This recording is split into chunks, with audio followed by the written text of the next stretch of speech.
Welcome back to KGSM-TV. I'm your host, Erin Hammer, and I'll be bringing you the latest campus news.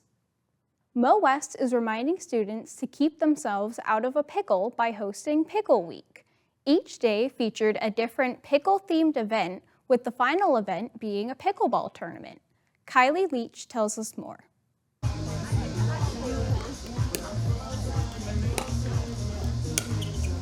The Center for Student Involvement partnered with the MoWest Police Department to host a pickleball tournament for students, staff, faculty, and community members on Monday, September 22nd. People of all ages were encouraged to come and compete in the tournament for Pickle Week, complete with an array of assorted pickle snacks, music, and fun for everyone.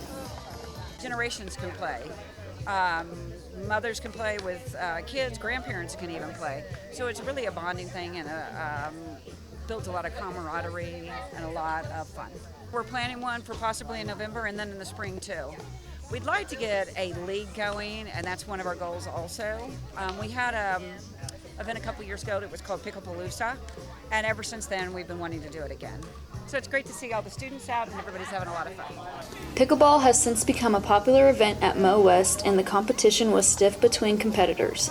Bill Grimwood, Vice Chair of the Board of Governors at Missouri Western and reigning champion of the tournament, highly encouraged people to sign up and participate for future recreational events on campus. I think it gets everybody involved. It brings people on campus and keeps the students active, and they really have a good time getting out here. We have a good crowd, good turnout tonight. I'd say find stuff you like and get with your friends and come. There's an intermediate version and an advanced version, so if you've ever played before, just get out and play and enjoy the social life. Go to the Griffin Media website to learn more. As part of Constitution Day, MoWest had the honor of hosting an exoneree from the Innocence Project. The Innocence Project is a nonprofit organization that uses DNA to free those wrongly convicted. Bailey Woodbury takes us closer. Thank you. On the third day of Pickle Week as part of Constitution Day, MoWest invited guest speaker Floyd Bledsoe, a Midwest Innocence Project exoneree, to share his story of how he was wrongfully convicted of crimes he did not commit and becoming a free man again. Criminal Justice and Legal Studies Program Director Crystal Dowdell is passionate about helping exonerate the wrongfully convicted and hopes that Floyd's story will inspire all students to take action against injustice. I believe it has an equal importance for all students and for the community as well, because we need to remember our constitutional rights and the freedoms that we have. And if someone is in prison that did not commit that offense, then they have the right to be out. Bledsoe had been accused of the first-degree murder of his 14-year-old sister-in-law and spent 16 years in prison before being exonerated in 2015 when the Midwest Innocence Project found DNA evidence. He talked about the conspiracy within the court and law enforcement as they tried to pin the crime on him, despite all evidence pointing to the real perpetrator, Bledsoe's own brother, Tom. Jakin Wilson, a legal studies student who spoke before Bledsoe took the stage, hopes that he and other law students can learn about the justice system and understand that it is not perfect. It's a complete and utter failure in the system that we have, and it pains me to say, but it's probably going to happen again, but all we can do is do our best to make sure that it doesn't. Despite all that transpired, Bledsoe still has faith in law enforcement and reminds students that it's their duty to uphold the Constitution. It's every person's job in here, whether you're researching a case, defending a case, arguing a case, or sitting on a jury, to make sure every person's rights are defended.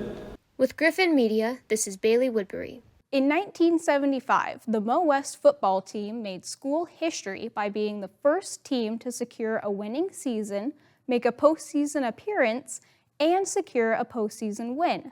Now, this group is getting back together to celebrate their legacy. Here's Kendall Warren with the story.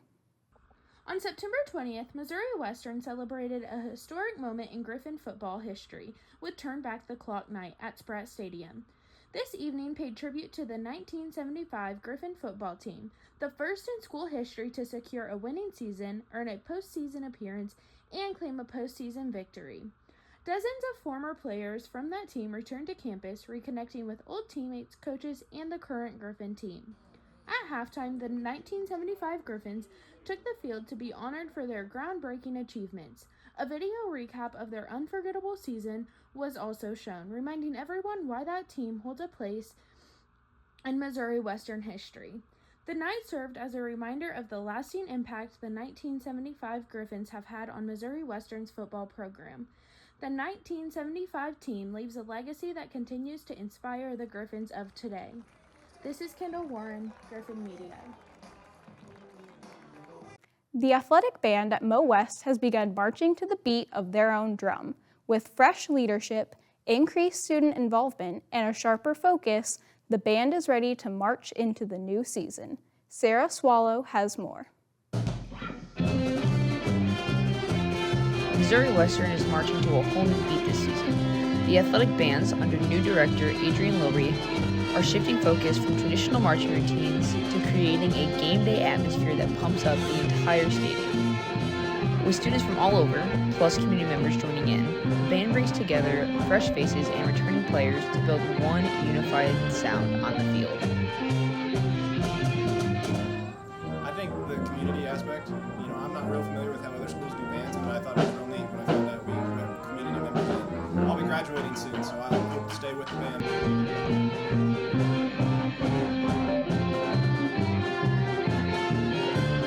The band's goal?